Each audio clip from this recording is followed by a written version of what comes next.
I'll be sharing my top tips for visiting European cities, although these probably apply to most cities in the world. Also, stick around to the end if you want to have a quick tour. Let's be nosy upstairs.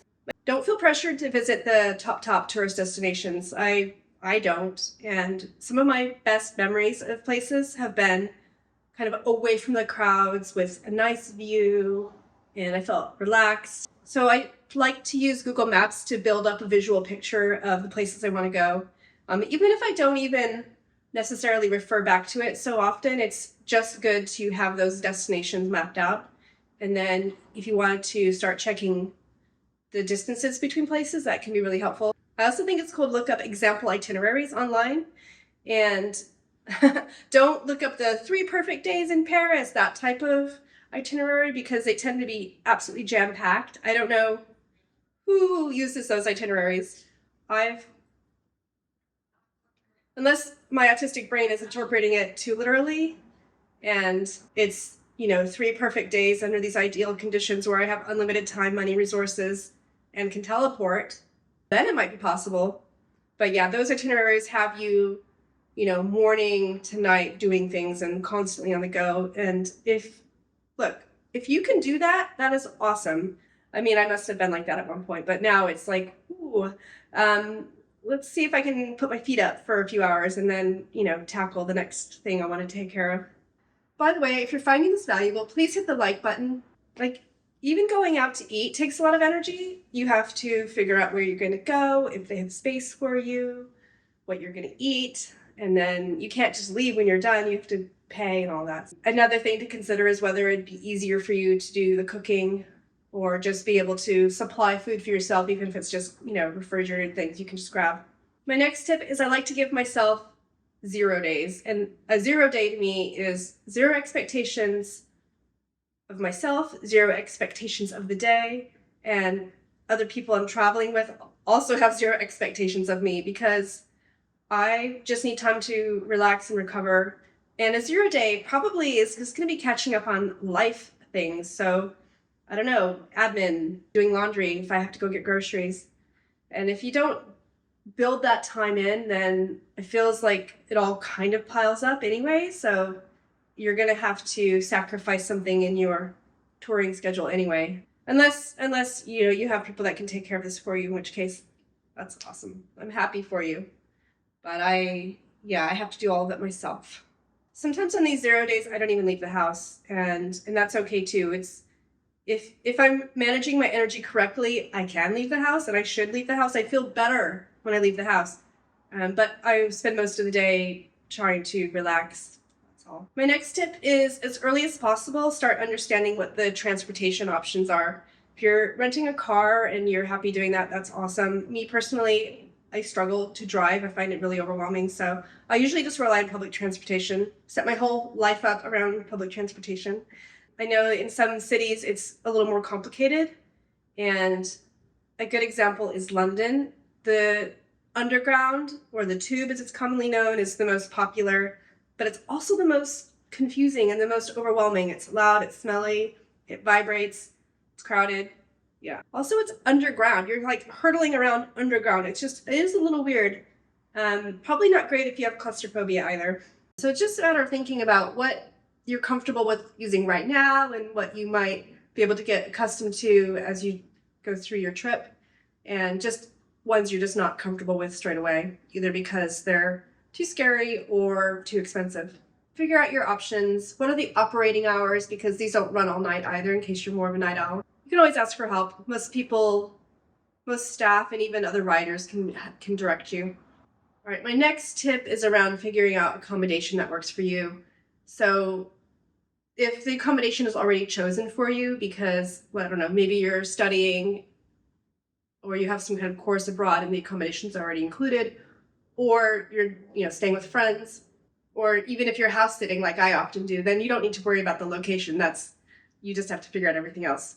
First, I'm going to talk about choosing the right location. If you've already got that visual in your head about the places you want to go or what you want to see, then you can also choose your accommodation around that, plus the transportation options. Say, choose something that's not difficult to get to, especially if you're only there for a few nights. So, you don't want to be traveling 4 hours from the airport stay 3 nights and then have to travel all the way back again. Just think about what amenities you need. I like to be walkable to a grocery store, certainly walkable to any public transportation options. If you'd like help planning a trip and you'd like to work with somebody who is also neurodivergent, hi, I'm Lisa.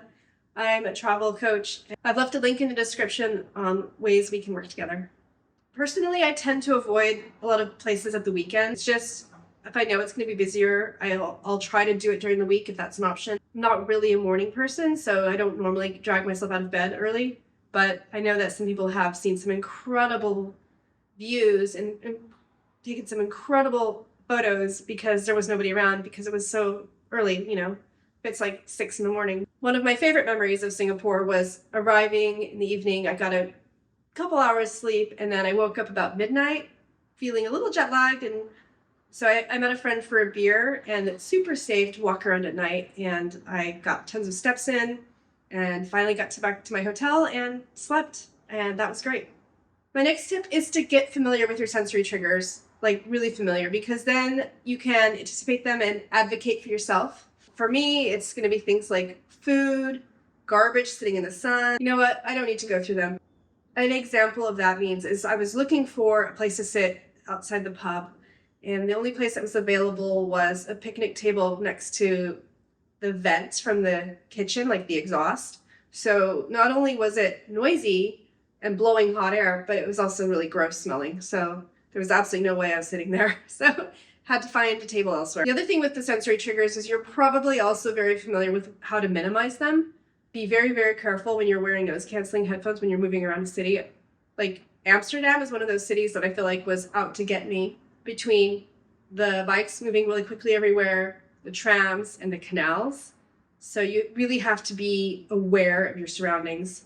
Also, depending on where you're traveling, you need to make sure that you're looking in the right direction when you cross the road. The traffic might be on a different side of the road than you're used to. I remember my nieces coming to visit and me being so stressed the whole time because I couldn't get them to look the way they needed to look even crossing the road.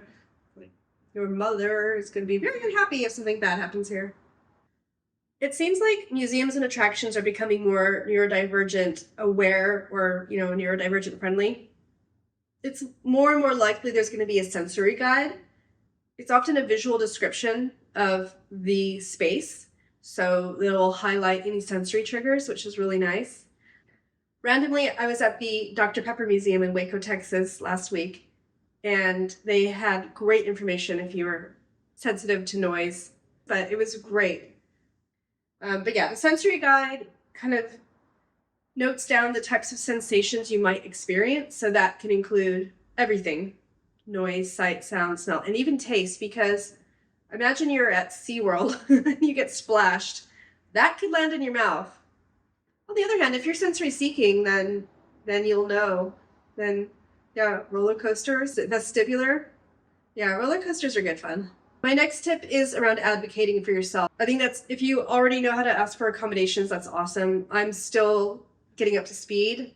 So in restaurants, the loud noise is one of the worst ones for me because I have no way to filter out the background noise other than if I have my loops in, and that doesn't always help. Just depends on what's going around me. So one instance, I went to a restaurant and I said, look, I have sensory processing disorder. Is there a quieter table so that we can have a conversation? And that was no problem. They moved us to a different spot and it was great. But another time I went with a group of friends and the restaurant was not even that full. And it was about 6 p.m. and they had the music pumping out, club music, completely unnecessary. And we asked if they could turn the music down for us, but the answer was no. But you know what? That restaurant closed down. I'm not sad to say they don't exist anymore. This loud restaurant thing is not even a neurodivergent problem. It's kind of an everyone problem. I know that older people don't like it as much, and also, one of my favorite podcasts called Gastropod, they did a whole episode about this, and it is really, really interesting, so I'll link that in the description too. If you're traveling somewhere and you don't think English is going to be well understood, then, you could either practice asking for your accommodation in another language or practice typing it into Google Translate and getting it to repeat it in their language. I tried to do that last time and I wasn't fast enough. So yeah, that made me kind of sad because it was an opportunity to connect and I missed it. My last tip is super boring, so I saved it for last, and that is to prioritize sleep and rest. So I know it can be really tempting to do all of the things, but if you're not rested and you're not feeling up to scratch, then it's going to have a really negative impact on your mood and your overall experience. I know myself and other people who get overwhelmed, it can impact your ability to form memories. I think I've said this in my other videos anyway, but I'll say it again. Don't want to be spending all this time, effort, and money going someplace and then not really having memories of it. Because yeah, I mean, if it wasn't for the photos, I don't even think I'd remember some of the things I've done as well. Some of the times the photos don't come out or they get lost. I mean, digital housekeeping is a whole thing, am I right? Oh, but there's an app I recommend for that. Maybe I should make a video about that. I can't think what it's called right now, but it helps with all of the photo organization. So when it comes to rest and sleep, find out what works for you. There's 2 more videos you can watch. One is how to avoid overwhelm when you're headed to the airport. And the other one is how to avoid overwhelm when you're taking the train. And both might be relevant to you if you're taking a trip to Europe, which I hope you are because it's a wonderful place. Thanks for watching. Bye for now. This is a seriously nice kitchen.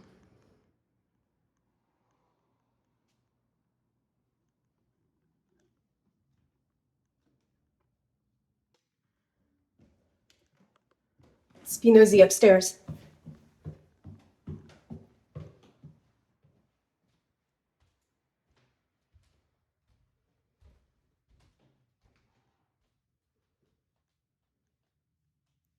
All right, this is probably going to be my mom's room. I know she wanted to have her own bathroom. Separate washer and dryer, always cool. Oh.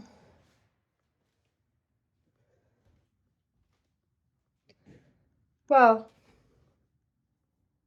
This one also has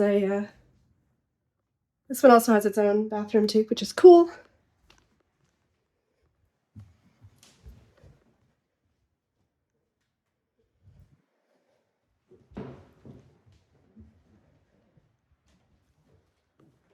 Next floor.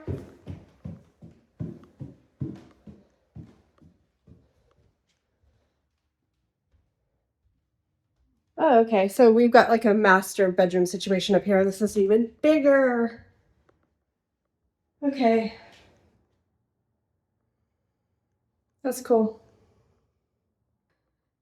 I'm not staying here, so it doesn't matter. But my only complaint is it has that like new, I don't know. It's not paint, but I think it's like there's some kind of new smell. It's some kind of chemical smell. So I'm tempted to open the windows, but I don't know if it's going to rain.